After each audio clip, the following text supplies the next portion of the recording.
Hello dear student, welcome. तभी जो GST का लेक्चर ले रहे हैं, इनडायरेक्ट टैक्सेशन, टैक्सेबल और नॉन टैक्सेबल सप्लाई। तो एग्जाम में कैसा है ना बच्चा, क्वेश्चन आता है आपको, देखो ऐसा क्वेश्चन आएगा, कभी एक आएगा कभी दो आएगा, आपको बताना है कि कितना टैक्स लगेगा, value of taxable service. Okay, अभी एक चीज़ बता दो तुमको।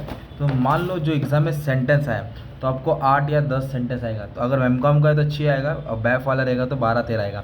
तो ऐसे सेंटेंस दिए रहेंगे, क्वेश्चन दिए रहेंगे, ट्रांजेक्शन दिए, ये सब के सब सेंटेंस कॉपी करना है। डिक्टो क्या करना है, कॉपी करना है, और अमाउंट को नहीं लिखना है। अभी हम लोग क्या करेंगे, इसको रीड करेंगे और समझेंगे।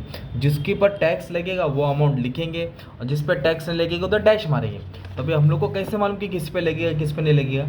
अब मेरा आपको एक्सप्लेनेशन सुनना है। इधर बोला रेंट आया, मतलब पैसा आया। अगर पैसा एग्रीकल्चर से आता, फिशिंग से आता तो माफ है, उस पर टैक्स नहीं लगता है। पर पैसा कहाँ से आया, सर्कस से आया, और सर्कस कैसी एक्टिविटी है, कमर्शियल एक्टिविटी है, तो इसलिए टैक्सेबल है। तो ये सेंटेंस के साथ ये अमाउंट लिख दिया मैंने, एक नंबर।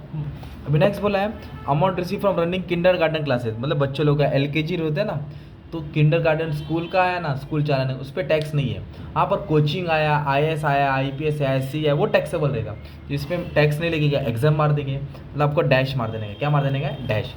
फिर बोला अपग्रेडेशन ऑफ सॉफ्टवेयर, देखो सॉफ्टवेयर है तो टैक्सेबल होता है। Okay, software, copyright, trademark, pattern है टैक्सेबल, तो ये अमाउंट टैक्सेबल में डाल दिया। ओके, अभी दिया अमाउंट आया member of parliament. Member of parliament से जो भी अमाउंट आएगा वो टैक्सेबल नहीं होता है, उसको बता देंगे, उसको छोड़ देंगे। मेंबर ऑफ पार्लियामेंट, रेसिडेंशियल आया, एग्रीकल्चर आया, छोड़ देने का, इधर हमने डैश मार दिया है ना, एग्जाम्प्ट। फिर बोला है rent from agro machinery, agro बोले तो एग्रीकल्चर रहता है, जहाँ एग्रीकल्चर आया, खेती बाड़ी आया, फार्मिंग आया, कैटल आया, वो माफ है, तो इस पर टैक्स नहीं आएगा। फिर बोला service way of organisation of business exhibition held outside India, किधर हुआ, अगर एग्जीबिशन इंडिया में हुआ तो टैक्सेबल है, और इंडिया के बाहर हुआ तो एग्जाम्प्ट है। ये कंडीशन है, याद करना है। इसके बाद क्या बोला भाई, क्लिनिक चला रहा है, किसका, बर्ड्स लोग का, किसका, बर्ड्स एनिमल्स का जो होता है ना, तो वो माफ है, उस पर टैक्स नहीं है। फिर बोला आईटी सॉफ्टवेयर, इंफॉर्मेशन टेक्नोलॉजी बोला, तो वो क्या है, वो टैक्सेबल है। तो एक अमाउंट मिला, दो अमाउंट मिला, तीन अमाउंट मिला। अब तीनों को ऐड करेंगे तो टोटल कितने की सर्विस सप्लाई की, 2,22,000। अब उस पर कितना परसेंट टैक्स मारने का, 9%, 9%, 9% CGST, 9% SGT। सी बोला तो सेंट्रल एज वेल एज, तो इस पर आपको 9% मारना, ऐड करके छोड़ देने का, 8 मार्क जेब में।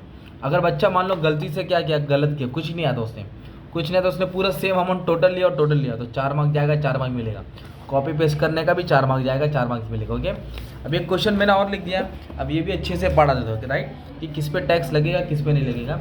ये भी क्वेश्चन पेपर का ही समय है। इधर बोला है goods use in construction for third floor, देखो कंस्ट्रक्शन के लिए जो भी माल सप्लाई किया, क्वेश्चन क्या दिया अपने को इधर कि कंप्यूट इनपुट टैक्स क्रेडिट बोला, क्या बोला ये, तो ये इनपुट टैक्स क्रेडिट एक अलग टॉपिक होता है, अपन टैक्सेबल वाला सीख, तो ये वाला टॉपिक ले लेते हैं। ओके, आराम से, तो ये वाला, तो ये हो गया अपना टैक्सेबल और नॉन टैक्सेबल। तो वो वाला क्वेश्चन इधर है। रिसीव फ्रॉम फार्म लेबर, कहाँ से पैसा आया, फार्म लेबर, तो फार्म लेबर बोले तो टैक्स माफ होता है, उस पर टैक्स नहीं लगेगा, फार्म लेबर पे टैक्स नहीं। फिर इधर बोला charges for warehousing potato chips, मतलब अगर पोटैटो रखा रहता आलू तो माफ रहता, मैंगो रखा रहता तो माफ होता है ना, पर इधर पोटैटो से चिप्स बना है तो सेकेंडरी एक्टिविटी, तो टैक्सेबल।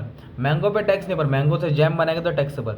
ग्रेप्स पे टैक्स नहीं, पर ग्रेप्स से वाइन बनाएंगे तो टैक्सेबल। तो ये सेकेंडरी एक्टिविटी, ये टैक्सेबल रहेगा भाई, तो इसके लिए इधर 80,000 लिखेंगे अपन, एक नंबर। फिर इधर क्या बोला है भाई, रेंट रिसीव फ्रॉम लेटिंग, क्या लिखेगा, प्रेसिडेंट फॉर टेम्पल, मतलब टेम्पल बोला है, तो शादी चला रहे लोग, तो एक तरफ से लोग क्या हो गया, ट्रस्ट, देखो टेम्पल होता है ना रिलीजियस पर्पज पर टैक्स नहीं रहता, पर ये क्या मैरिज हॉल हो गया ना ये, और भाड़ा कितना ले रहे, 10,000 से ज़्यादा ले रहे, तो जो भी भाड़ा, शादी का भाड़ा, मंडप 10,000 से कम रहेगा माफ़ है, मंडप की पर शादी 10,000 से कम रहेगा तो माफ़ है, पर 10,000 से ज़्यादा रहेगा तो टैक्सेबल, 10,000 से ज़्यादा रहेगा तो ये रेंट वाला शादी वाला टैक्सेबल रहेगा। ओके, 2,00,000। अभी बोला हेल्थ ट्रीटमेंट रिसीव, क्या बोला है, तो जो भी हेल्थ ट्रीटमेंट है उस पर टैक्स नहीं है, जीएसटी नहीं है, तो उस पर डैश मार दिया। कॉस्मेटिक सर्जरी, ओके क्या है, हाँ तो इस पर टैक्स लगेगा ना भाई, क्योंकि तू अच्छी सर्विस ले रहा है ना, चिकना बनने के लिए ले रहे हैं। रनिंग कोचिंग क्लासेस, वो भी टैक्सेबल है, कोचिंग क्लासेस क्या है, टैक्सेबल है। तो फिर इसको क्या करेंगे आप लोग, ऐड करेंगे, क्या करेंगे, add. Calculate value of taxable supply, मतलब आपको टोटल लेके छोड़ देने का था, और इधर वो नहीं दे बोला है, value of taxable supply, value of taxable supply, total लिया छोड़ दिया। अगर एक दो गलत भी किया तो 1 मार्क्स जाएगा। जैसे कि मान लो कोई बच्चे ने सब कॉपी किया, कितना सेंटेंस है, 6, 6 के 6 उसने टैक्सेबल किया, जबकि मान लो 2 नहीं है तो उसका 2 ही मार्क्स कटेगा, 4 मार्क्स तभी भी जेब में, 5 मार्क्स तभी भी जेब में रहेगा। ओके, तो ऐसा सम आता है। और एक सम ले लेता हूँ, तुम्हारा डाउट क्लियर हो जाएगा। इधर दिया है, देखो इधर क्या दिया है, ट्रांजेक्शन है कि नहीं ऐसा दिया है। अपना टैक्सेबल वाला सम किधर है बंटी, आ जाएगा। एक सेकेंड ना बच्चा, एक सेकेंड। हाँ किधर है टैक्सेबल, उन लोगों ने इधर दिया है क्या, हाँ नहीं दिया है। ये लो क्वेश्चन पेपर में ITC दिया, इनपुट टैक्स क्रेडिट दिया है, समझाता हूँ क्या होता है। Okay, input tax credit IMP question है, बताता हूँ। इसमें टैक्सेबल वाला एक पेपर है। हाँ चलो इधर आ जाओ, एक क्वेश्चन है, डायरेक्ट आंसर ही पढ़ता हूँ। हेल्थ ट्रीटमेंट रिसिप्ट नील आएगा, क्या आएगा, तो मैंने भी क्या लिखा नील, एक number item. Receipt transportation patient का भी आया तो नील है। डायग्नोस्टिक सेंटर वो भी नील है। Surgery for patient with met with acid attack, कौन सा अटैक, इसलिए नहीं है। हाँ कॉस्मेटिक सर्जरी इसके टैक्सेबल है ना। Patient with an meth and accident वाला भी टैक्सेबल नहीं है। तो टोटल अमाउंट कितना है, 25 लाख। टोटल अमाउंट कितना है, कितना GST देने का, 9% हो गया तेरा। 4th C मतलब कितना मार्क का सम था भाई, देखिएगा तो 4th C देखो ये 8 मार्क का सम था, जेब में क्या ना 8 मार्क। तो टैक्सेबल नॉन टैक्सेबल एक टॉपिक कवर हो गया। नेक्स्ट वीडियो में ITC पढ़ा दूंगा, वो भी हो जाएगा। Okay, thank you very much and all the best for exam.